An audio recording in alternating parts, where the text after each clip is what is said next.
Salut à tous, aujourd'hui on se retrouve pour une nouvelle vidéo sur la chaîne Autocar. Le véhicule que je vous présente aujourd'hui est un Mercedes-Benz Sprinter des autocars païens. Il est en livret LER celui-ci. Je vous expliquerai après pourquoi il est comme ça et à quoi ça correspond. Tout d'abord, je vous dis où je suis. Je suis à Prétoire, un petit village paysan. Je suis en direction du col de Fontbelle. D'ailleurs, petite anecdote, on est au bord de la route où se passe presque tous les ans une spéciale du rallye Monte-Carlo WRC. Donc les participants arrivent de Sisteron, passent par le col de Fontbelle, arrivent par ici, par là où je vous montre, et ensuite partent par là vers Thouars. D'ailleurs, cette spéciale aura lieu l'année prochaine en 2018. Donc le véhicule que j'ai aujourd'hui, comme je vous l'ai dit tout à l'heure, il est en livret LER. LER c'est quoi? C'est Ligne Express Régionale de la région PACA. Tous les véhicules, peu importe la société, il peut très bien y avoir les autocars païens, les autocars Brémont, les autocars Scal, les autocars Phocéens, etc., etc. À partir du moment où un véhicule roule sur les lignes express régionales, il doit avoir cette décoration-là. Donc c'est la région qui l'impose. Donc celui-là, il a une livrée un petit peu ancienne. La livrée, c'est quoi? C'est la décoration du véhicule, en fait, sur un véhicule de transport en commun. Donc là, par exemple, sur les LER, c'est forcément le bas qui est bleu comme ça, et ensuite, le reste, il est gris, avec parfois, ça arrive, le haut du véhicule blanc, comme celui-là. Donc là, les écritures LER sont un peu anciennes, maintenant, elles sont un petit peu différentes. Je vous montrerai sur d'autres véhicules comment elle est. Celui-ci, c'est un véhicule qui, il me semble, est de 2008 ou 2009, quelque chose comme ça. Donc il est assez ancien, il a un peu plus de 200 000 km, mais il roule bien, c'est vraiment efficace. Boîte automatique. J'ai déjà conduit d'autres modèles de Sprinter. Bon, en général, c'est des très très bons véhicules, comme Mercedes en général. Donc celui-ci, au contraire des deux autres vidéos que je vous ai faites, celui-là, il n'a pas une carrosserie particulière. Celui-là, c'est un Mercedes normal, classique. Un Sprinter comme vous pouvez croiser dans les entreprises de maçonnerie, de plomberie. Voilà, c'est exactement pareil. Celui-là, il est juste aménagé en véhicule donc de transport en commun. Comme vous pouvez le voir, il a une portière classique. Voilà, jolie vitre teintée. C'est un véhicule qui doit faire une vingtaine de places. Je crois qu'il doit être à 22 ou 23 places. Donc même l'arrière, regardez, hein, il est pas différent d'un Sprinter classique. Il a les portes qui s'ouvrent comme un vrai Sprinter. Enfin, de toute façon, c'est un vrai Sprinter. Voilà, donc vous voyez la porte qui s'ouvre comme ça. Et on peut même ouvrir celle-là. Bon, alors par contre, il n'y a pas de... Oula. La porte ne veut pas rester ouverte. Donc, comme je le disais, il n'y a pas de coffre ou de soute. On peut mettre des bricoles comme vous voyez ici, une cale, un bidon de liquide de refroidissement, un rehausseur parce qu'il y a souvent des enfants qui montent dans ce véhicule. Mais après on peut pas mettre de bagages, même à l'intérieur, vous verrez mieux tout à l'heure. Mais il n'y a pas de porte-bagages en haut des sièges. Donc voilà, c'est vraiment un véhicule qui est fait pour les courtes distances. Donc celui-ci, à la base, il était fait pour faire la ligne Digne-les-Bains-Sisteron. Depuis, il ne l'a fait plus beaucoup parce qu'il a été remplacé par un Iveco Daily. Celui-là est un peu plus ancien, donc ils le mettent moins sur les LER. Mais bon, maintenant, il sert surtout pour faire du scolaire, des périscolaires, etc. Donc, comme vous voyez, donc la rainure et la porte coulissante, classique. Sauf que celle-là, bon, il y a une poignée pour pas laisser un vide, mais elle sert à rien. Je vais vous expliquer après pourquoi. Mais c'est pas par là qu'on ouvre la porte. Bon, là il y a une issue de secours. Et là, la deuxième portière. Je vais vous montrer à présent le capot. Alors, je mets sur... Donc voilà, j'ai fait une petite pause. Question de praticité pour ouvrir le capot. Donc ce qu'il y a de bien, c'est que ce capot, c'est bon, c'est pas un vérin. Mais quand on l'ouvre, il reste automatiquement... il se bloque automatiquement. Donc voilà, un moteur, hein, comme comme tout autre moteur. Là, il y a un changeur de batterie intégré qui a été rajouté, hein, bien sûr. Voilà les niveaux, tout ce qui a été fait. On voit ici le vase d'expansion et ici le filtre à air. Donc pour le conducteur, pour monter, il faut monter donc par là. Donc c'est ce qu'on va faire. Alors, voici le tableau de bord. Donc comme vous voyez, une planche de bord de Sprinter classique. Ici on a la clim pour les passagers, le ralentisseur. Donc comme dans le Incarnex que je vous avais déjà fait voir, pour mettre les éclairages c'est par ici. Là ici pour régler la hauteur et des phares, pardon. Ensuite ici on a les éclairages pour les passagers, un petit truc d'air, l'éthylotest, les commodos. Ici c'est pour le limiteur régulateur de vitesse. Ici on a la mise de contact, pardon, on voit mieux là. On voit la mise de contact du véhicule. Donc vous voyez que c'est un petit peu bizarre. Je vais vous faire voir la clé, voilà. La clé est ici. Donc c'est une clé Mercedes. Sur beaucoup de véhicules Mercedes c'est comme ça. Donc en fait c'est cette partie là qu'on va enfoncer dans la genre de serrure. Voilà, on met ici. Automatiquement le véhicule capte. J'ai pas besoin de tourner, le véhicule capte que j'ai enclenché la clé. Donc en fait ce qu'il faut faire c'est bon, vous tournez.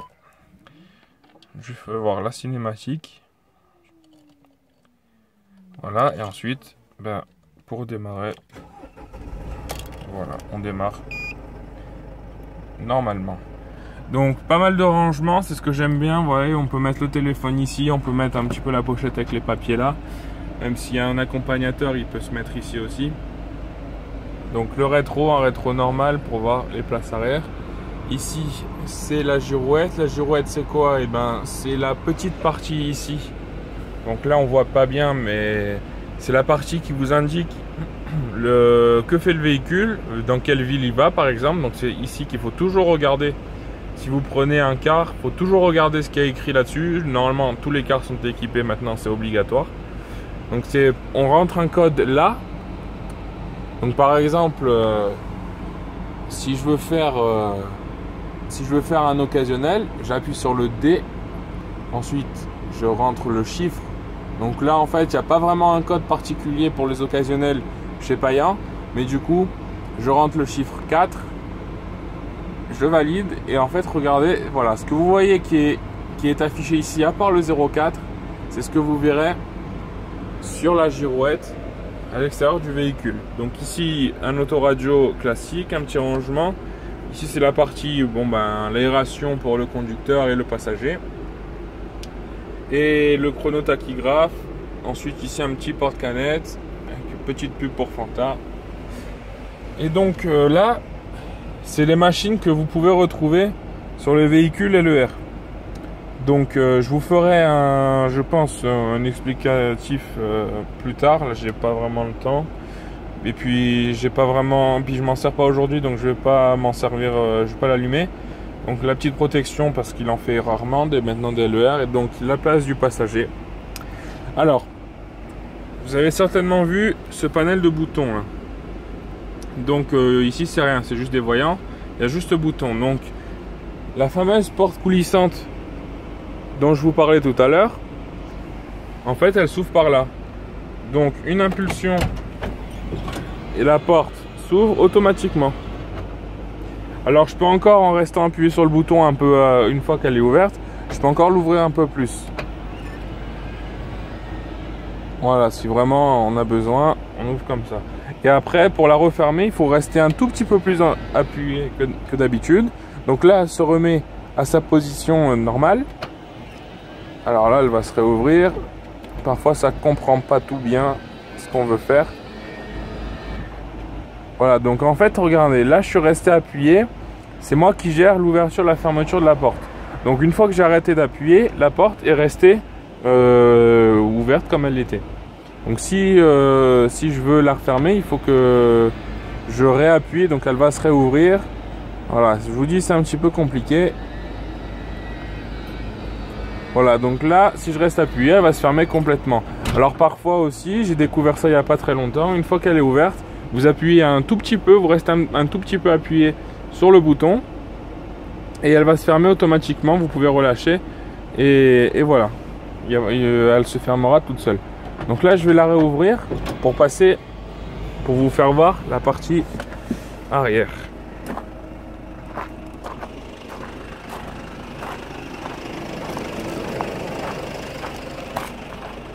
Donc voilà, donc la partie arrière. Alors sur d'autres sprinters, il y avait une marche qui sortait. Parce que là, c'est vrai que regardez, c'est assez haut.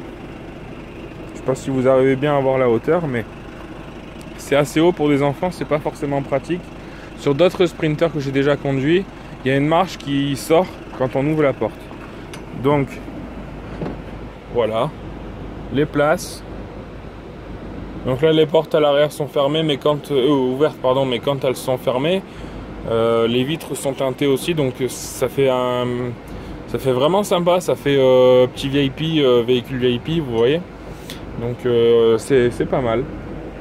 Bon bah voilà, après la présentation, elle est rapide, hein, c'est un petit véhicule, donc il n'y a pas grand chose à dire. Il n'y a pas grand chose à dire, voilà. Tout simplement,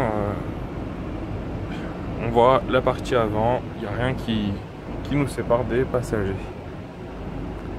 Alors pour tirer déjà un bilan, c'est un véhicule que j'aime énormément conduire. Ça se conduit facilement comme comme un fourgon, comme une grosse voiture par exemple. C'est tout simple. En plus celui-là, je vous l'ai dit, il y a une boîte automatique. Il